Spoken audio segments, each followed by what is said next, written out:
Ribuan warga mengungsi akibat banjir bandang yang melanda sejumlah wilayah di Nusa Tenggara Timur. Sementara itu, Menteri Sosial marah karena penanganan pengungsi yang lamban oleh pihak Pemkab.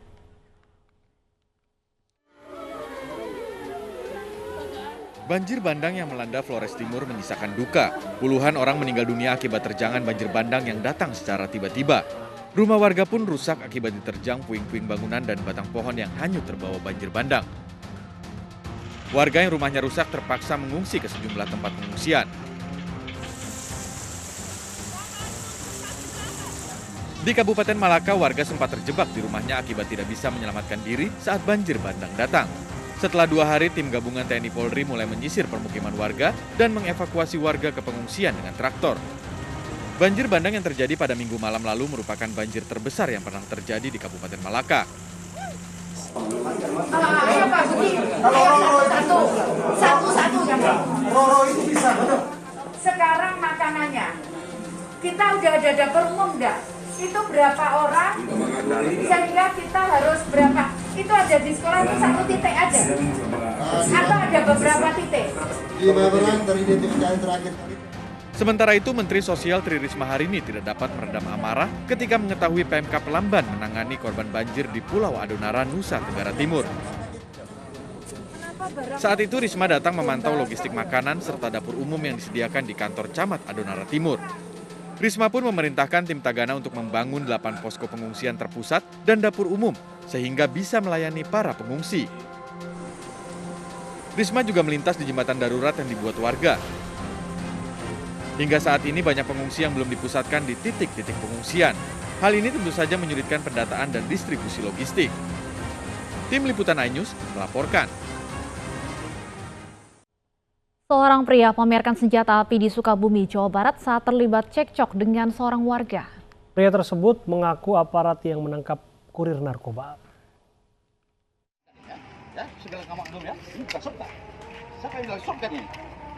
Seorang pria tak dikenal memamerkan senjata yang dimilikinya ketika ditegur warga yang menanyakan identitasnya di sebuah hotel di Cibolang, Sukabumi, Jawa Barat. Pria yang mengaku aparat ini menolak ketika diminta salah seorang warga menunjukkan nomor kartu tanda anggota sebagai legalitas aparat. Setelah cekcok dengan warga, pria dan rekannya langsung pergi meninggalkan hotel. Bawa anak kecil tuh ABG dah, kalau cuma 2 orang itu. Oh, itu teh diduga yang ditangkap sama mereka, Pak? Iya, gitu. Berapa orang, Pak? 2 orang yang ditangkapnya. Kalau yang bawa becengnya itu berapa orang? 1 orang.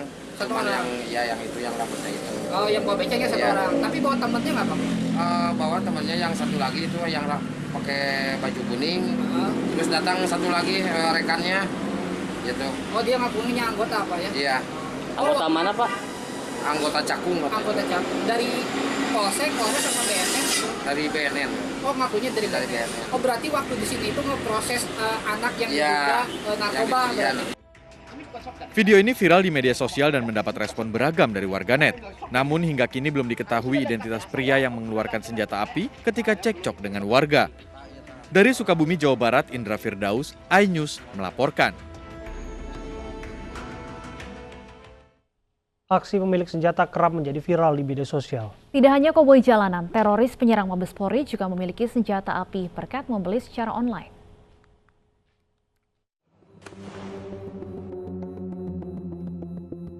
Fenomena kepemilikan senjata menyita perhatian publik setelah penyerang Mabes Polri terbukti membeli senapan secara bebas. Tim Densus 88 pun menangkap penjual airgun ke Zakiyah Aini dan dibawa ke Jakarta untuk pemeriksaan lebih lanjut. Muhsin ditangkap di Banda Aceh pada Kamis pekan lalu. Menurut polisi, Zakiyah Aini membeli airgun dari Muhsin secara online. Sebelumnya, Zakiyah menodongkan pistol ke personil pos jaga menggunakan airgun. 6 kali tembakan sempat dilepaskan Zakiyah ke arah polisi di pos jaga gerbang depan Mabes Polri. Tidak hanya teroris, kasus kepemilikan senjata juga mencuat setelah aksi koboi jalanan Durensawit viral di media sosial.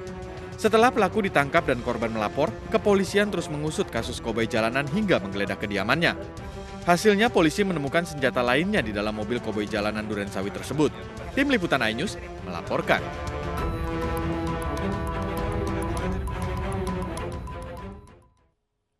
Polres Metro Jakarta Barat menangkap ML penyuplai cairan filler atau silikon cair yang digunakan pelaku filler payudara ilegal. Dari tangan ML, petugas menyita ratusan liter cairan silikon cair industri tanpa merek dan izin edar.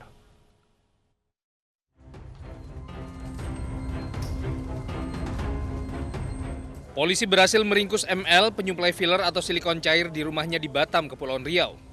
ML merupakan penyuplai filler kepada SR, pelaku filler ilegal yang telah ditetapkan sebagai tersangka. Tersangka diketahui telah melakukan tindakan filler payudara terhadap 15 pelanggan dengan tarif Rp3 juta untuk 250 cc dan Rp5 juta untuk 500 cc. Ironisnya, tersangka bukanlah seorang dokter dan berlatar belakang sarjana pertanian. Di mana tersangka SR ini dengan saudara LC melakukan kegiatan yaitu secara privat pelatihan tentang filler payudara. Itu hanya dilakukan sehari pelatihan ini, dan yang bersangkutan atau tersangka SR diberikan sertifikat oleh saudara LC. Ya, nah sertifikat inilah yang menurut hasil penyelidikan kami itu digunakan untuk bisa membuat korban percaya terkait dengan praktek yang dilakukan oleh tersangka SR. Sebelumnya polisi menangkap SR, pelaku suntik filler payudara ilegal di Tangerang Selatan, Banten. Saat kediamannya digeledah, pelaku tak berkutik. Terungkap bahwa pelaku tak memiliki izin praktik dan bukan tenaga medis. Polisi menemukan sejumlah alat suntik, cairan anestesi, dan varian silikon yang diduga dipakai untuk praktik ilegal filler payudara. Penangkapan pelaku berdasarkan laporan 2 orang korban yang merasa tertipu dengan layanan filler payudara yang belakangan diketahui ilegal. Tim Liputan iNews melaporkan.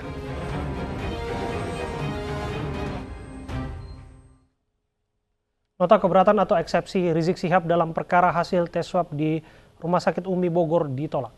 Putusan dibacakan Majelis Hakim dalam sidang lanjutan agenda putusan Sela hari ini di PN Jakarta Timur. Anak bangsa yang peduli akan nasib bangsanya. Majelis Hakim Pengadilan Negeri Jakarta Timur menolak nota keberatan atau eksepsi Rizik Syihab untuk kasus pelanggaran kekarantinaan kesehatan di Rumah Sakit Umi Bogor. Dalam pertimbangan putusan Sela, majelis menyatakan bahwa dakwaan yang dibuat oleh jaksa penuntut umum telah dibuat secara cermat, jelas, dan lengkap. Kasus tes swab di Rumah Sakit Umi menjerat 3 orang, yaitu Andi Tatat, Direktur Rumah Sakit Umi, serta Rizik Syihab dan menantunya Hanif Alatas. Kejagung melalui surat nomor B. Andi Tatat sebagai penanggung jawab rumah sakit tidak melaporkan hasil tes swab Rizik ke Satgas Penanganan COVID-19. Sementara Hanif Alatas didakwa menyebarkan kabar bohong. Dengan ditolaknya eksepsi, sidang akan dilanjutkan hingga perkara diputuskan. Agenda selanjutnya Rabu depan adalah pemeriksaan saksi. Tim Liputan iNews melaporkan. Lapas atau rutan menerima tahanan atau mengeluarkan tahanan yang secara fisik berada dalam pengawasannya. Majelis Hakim Pengadilan Negeri Jakarta Timur juga menolak eksepsi atau nota keberatan terdakwa Rizik Syihab dalam kasus kerumunan di Petamburan dan Megamendung dalam sidang yang digelar Selasa kemarin. Atas putusan ini, sidang akan dilanjutkan dengan agenda pemeriksaan saksi pada Senin 12 April mendatang. Jaksa penuntut umum akan menghadirkan 10 orang saksi, diantaranya Wali Kota Jakarta Pusat, Kadishub DKI Jakarta, dan pihak Angkasa Pura II. Pemirsa, usul Menteri Agama Yakut Khalil Qumas agar semua agama diberi kesempatan berdoa dalam acara-acara internal Kementerian Agama menuai kontroversi. Bermaksud ingin menebarkan toleransi, Menteri Agama dituding tidak paham toleransi. Kementerian Agama baru saja memulai Rakernas di Jakarta yang dihadiri seluruh pejabat di lingkungan Kementerian Agama. Seperti umumnya acara di Kemenak, pembukaan acara diawali dengan pembacaan ayat-ayat suci Al-Quran dan doa dalam agama Islam. Saat membuka acara ini, Menteri Agama Yakut Khalil Qumas mengusulkan agar acara-acara di Kementerian Agama tidak hanya Islam saja yang diberikan kesempatan, tetapi agama-agama lain juga diberi kesempatan untuk berdoa. Maaf, saya mau menyampaikan otokritik untuk kita semua. Di awal saya diberikan amanah oleh Presiden untuk menjadi pembantu beliau di Kementerian Agama ini, saya sudah sampaikan.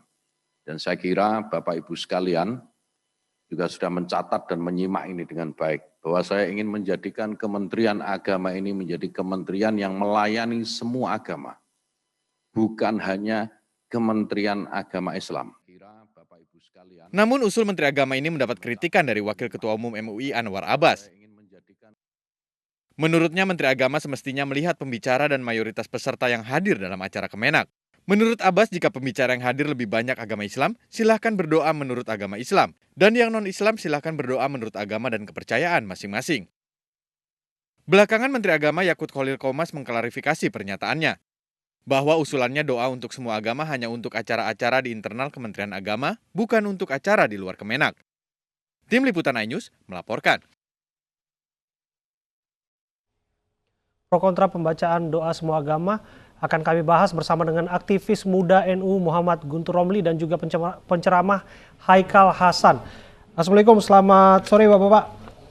Waalaikumsalam. Waalaikumsalam. Ya, saya ke Bung Guntur Romli terlebih dahulu. Bung Guntur, kita lihat tadi ada hujan kritik yang dialamatkan kepada Menteri Agama atas statementnya doa setiap agama, semua agama di acara internal. Bagaimana pandangan Anda? Ya, Assalamualaikum warahmatullahi wabarakatuh.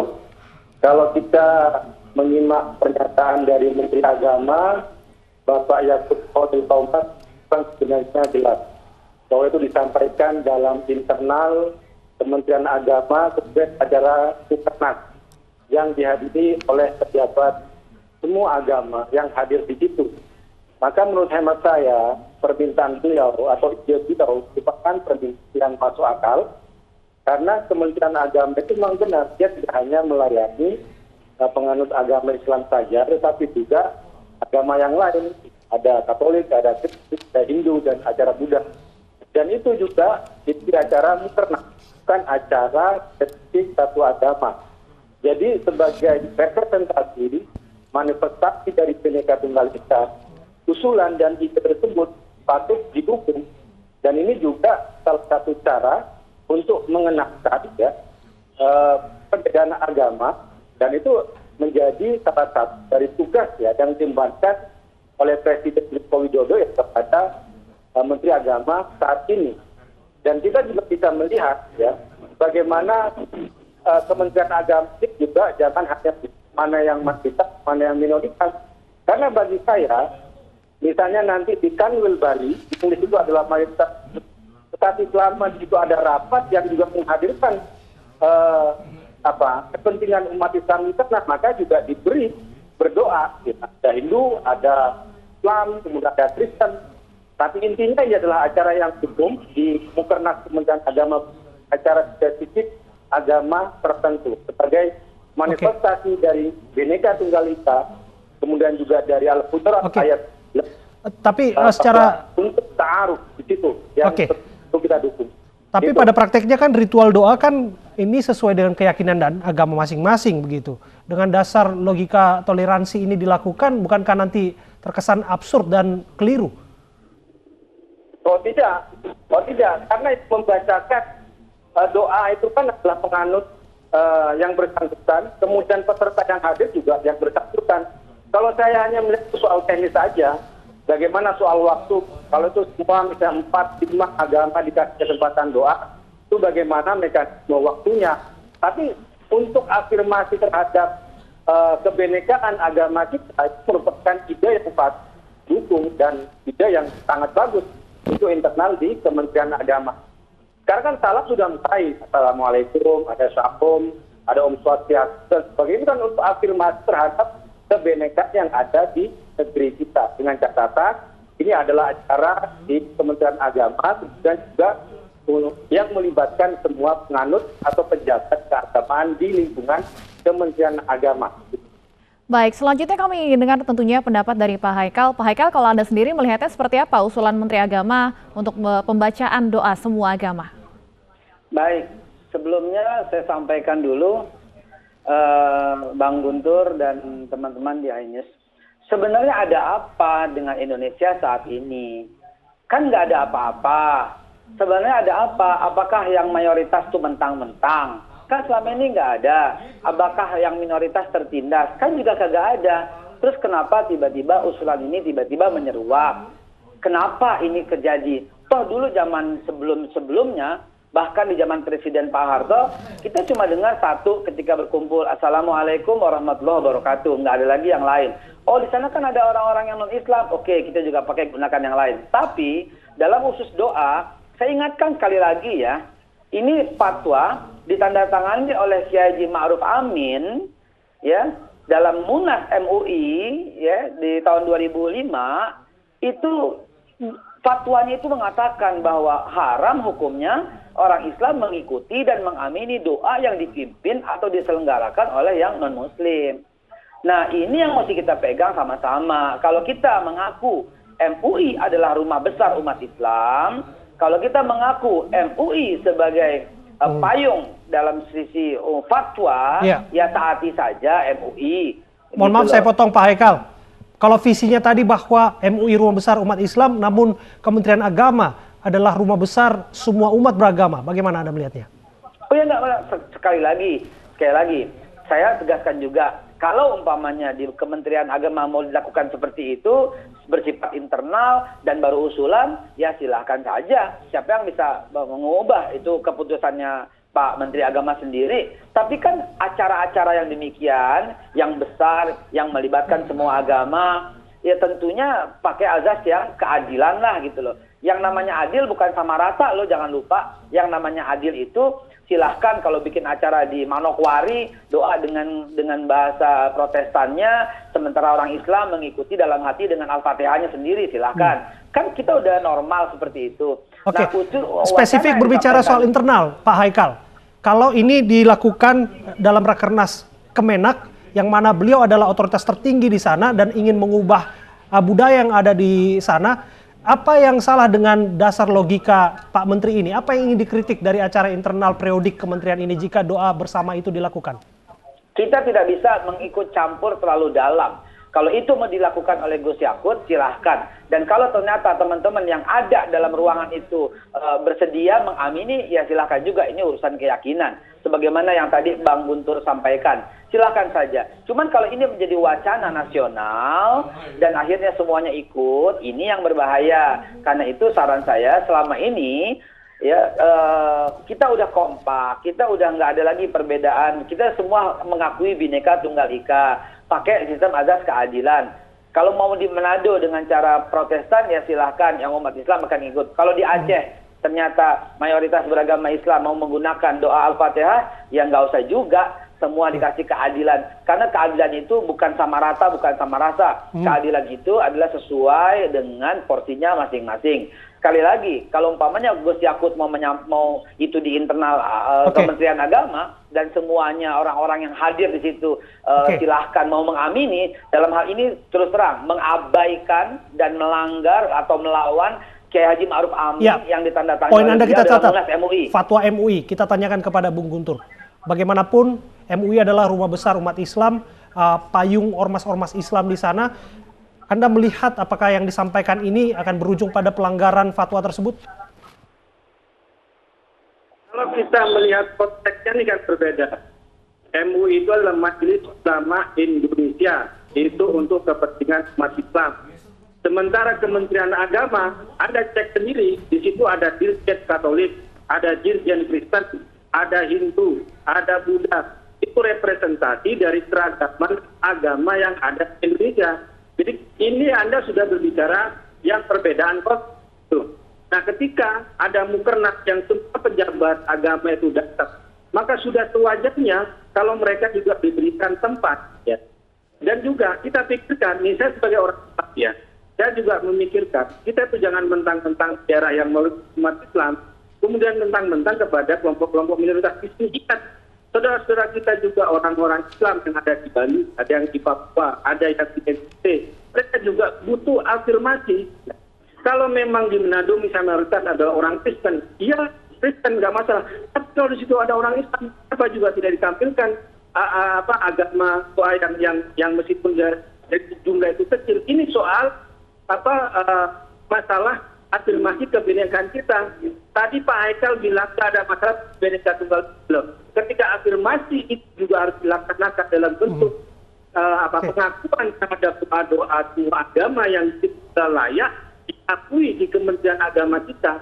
Kenapa tidak? Nah, di situ yang menjadi persoalan kita. Dan ini juga adalah bukan acara agama tertentu. Misalnya, kalau Kementerian Agama menggunakan kayak milad, ya tentu saja itu sesuai dengan Islam. Kemudian Kementerian Agama merayakan tentang Paskah, ya sudah, itu bukan Kristen. Ada dua Islam. Kira-kira apa yang salah dengan praktek yang sudah berjalan selama ini? Pejabat agama itu datang dan hadir di situ. Bung Guntur, kira-kira apa yang salah dengan praktek yang sudah berjalan saat ini? Umat terbanyak pimpin doa, kemudian yang lain berdoa sesuai dengan doa dan keyakinan mereka masing-masing, dan yang lain pun tidak merasa tersinggung dan ikut dengan prosedur itu. Menurut saya ini persoalan soal pengakuan. Pengakuan afirmasi terhadap siapapun yang terlibat. Selama ini kan tidak ada yang mau protes, cuma itu karena takut atau segan atau apapun. Itu sama saja. Kalau kita tanya umat Islam yang ada di Bali, umat Islam yang ada di NATO, yang Papua, sama juga. Segan kalau mau protes. Padahal kita kan sebenarnya tidak mengenal yang namanya mayoritas dan minoritas. Representasi pendidikan itu harus diwujudkan dalam konteks kenegaraan kita. Apalagi Kementerian Agama jelas-jelas melayani semua penganut agama. Ada dirjennya resmi di situ. Kenapa tidak itu dilakukan? Itu menurut saya ide yang masuk akal dan kita dukung. Pak Haikal, Anda tadi menyebutkan kalau ini merupakan wacana untuk internal Kementerian Agama, silakan saja. Apa kemudian yang membedakan jika ini diterapkan dalam wacana nasional? Oh jelas dong, ini melukai perasaan gitu ya. Kenapa? Karena kita juga taat dengan keputusan MUI. Apa kita semua harus melanggar keputusan MUI?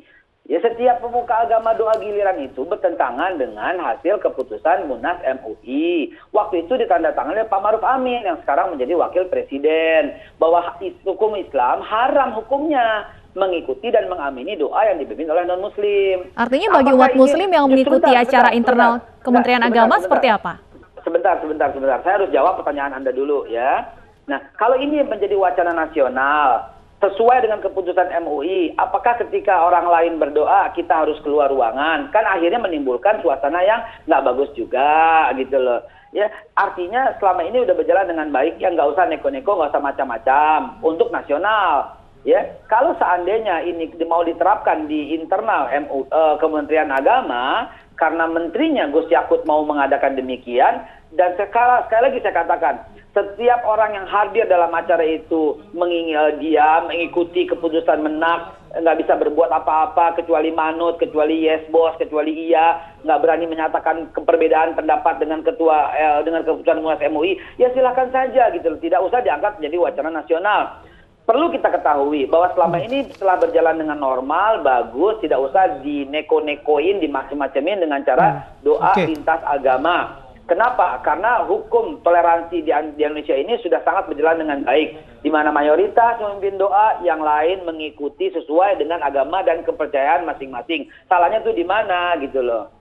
Oke, saya kembali ke Bung Guntur. Bung Guntur, bagaimanapun Kementerian Agama ini nanti bisa berimplikasi pada dinas-dinas lain. Ada multiplier efeknya, bisa dikatakan demikian.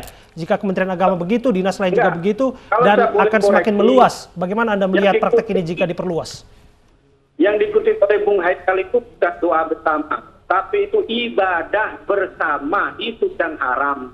Mencampur adukan ibadah, bukan doa bersama. Jadi mohon itu dicek Pak. Dan tidak perlu mengadu antara Menteri Agama dengan Ketua MUI yang sekarang menjadi wakil presiden. Karena kalau saya melihat orang yang tidak suka dengan ide ini bahwa semua keragaman agama bisa muncul dikasih tempat, ya kan? Jadi saya mikir tidak hanya katakanlah orang Kristen saja di daerah mayoritas Islam, tapi orang minoritas Islam pun di daerah mayoritas Hindu, orang Kristen juga bisa dimunculkan, diafirmasi dengan adanya doa ini untuk kepentingan kita bersama. Dan siapa yang menolak atau siapa yang ragu-ragu dengan itu, saya itu adalah kelompok yang mainnya menyerukan intoleransi dan termasuk Bung Haikal Hasan itu dukungan terhadap FPI dan HTI. Kelompok-kelompok yang menolak itu adalah kelompok-kelompok mereka. Kita ngomong tegas aja lah gitu.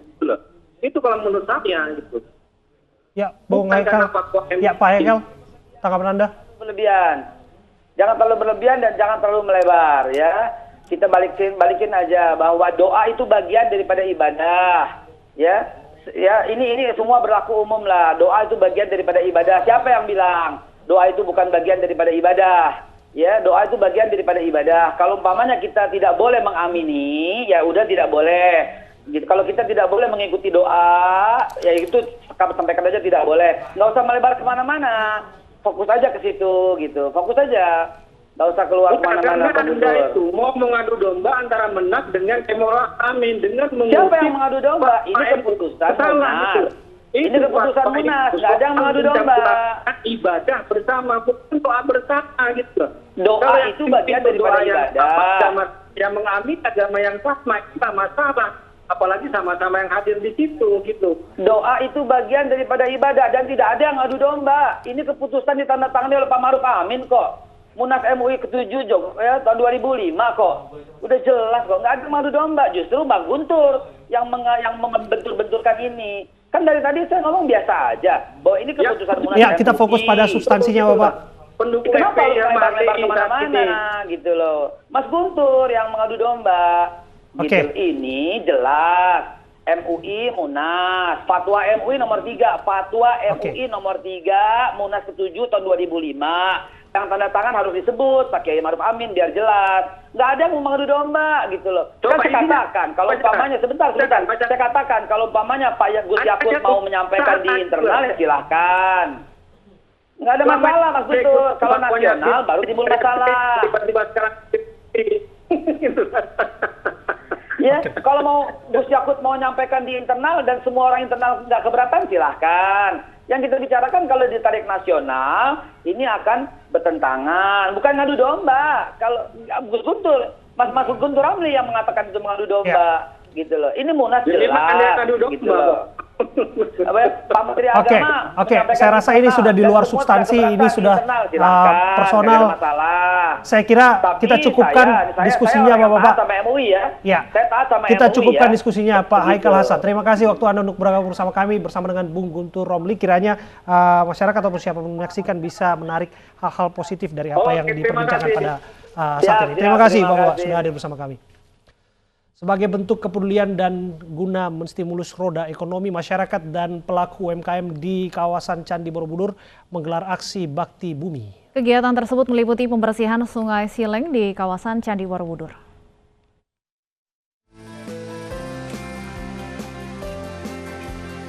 Dengan penuh antusias dan semangat menciptakan lingkungan yang asri dan bersih, masyarakat dari berbagai lapisan, mulai dari pelajar, relawan, hingga pelaku wisata di kawasan wisata Candi Borobudur menggelar acara Bakti Bumi.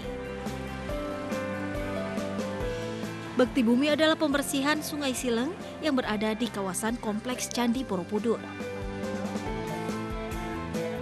Kegiatan ini sekaligus menjadi pengingat pentingnya sebuah sungai di kawasan wisata Candi Borobudur. Ya, bersih sungai selama ini Sungai Sileng. Sileng sendiri artinya adalah Siro Elingo. Itu cuma ada di hulu hilirnya di kawasan Borobudur dan selama ini belum terperhatikan. Hanya menjadi tempat buangan limbah dan sampah.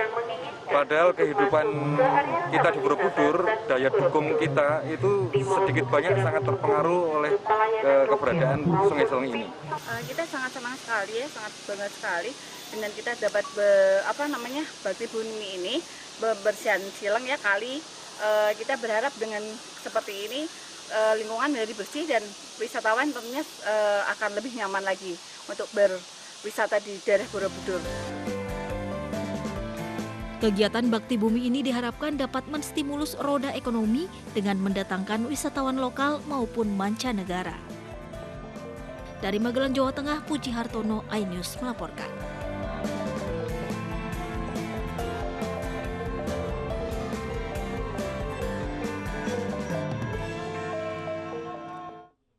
Pemirsa, 5 provinsi yaitu Kalimantan Utara, Aceh, Sumatera Selatan, Riau, dan Papua kini masuk dalam wilayah yang statusnya masuk pemberlakuan pembatasan kegiatan masyarakat PPKM Mikro dalam upaya pengendalian COVID-19. Pemerintah juga memperpanjang PPKM Mikro tahap kelima 2 minggu ke depan, mulai dari 6 hingga 19 April 2021. Pemerintah menambah cakupan wilayah provinsi yang menjalankan pemberlakuan pembatasan kegiatan masyarakat atau PPKM Mikro menjadi 20 provinsi dari sebelumnya 15 provinsi. 5 provinsi tambahan yang akan menjalankan PPKM Mikro yaitu Kalimantan Utara, Aceh, Sumatera Selatan, Riau, dan Papua. Pemerintah juga menambahkan dan memperpanjang PPKM Mikro tahap kelima untuk 2 minggu ke depan mulai 6 hingga 19 April 2021. Hal ini diputuskan setelah pemerintah melihat data-data sejumlah indikator yang mengalami perbaikan sebagai dampak pelaksanaan PPKM Mikro. Secara keseluruhan yang ikut PPKM ada 20 provinsi, itu untuk periode tanggal 6 sampai dengan 19 April. Dan pemerintah menambahkan dan memperpanjang PPKM tahap berikutnya atau tahap kelima untuk 2 minggu ke depan. Dari 15 provinsi yang melakukan PPKM Mikro, hampir keseluruhan mengalami penurunan angka kasus positif, kecuali Banten. Kenaikan di Banten selain diakibatkan oleh pengujian sampel yang masif, juga diakibatkan oleh penambahan cakupan wilayah PPKM Mikro dari sebelumnya hanya Tangerang Raya menjadi keseluruhan provinsi. Tim Liputan iNews melaporkan. Mirsa, usai jeda kami akan menuju ke MNC Conference Hall untuk melihat kesiapan perhelatan iNewsmaker Award 2021. Tetaplah bersama kami di iNews Sore.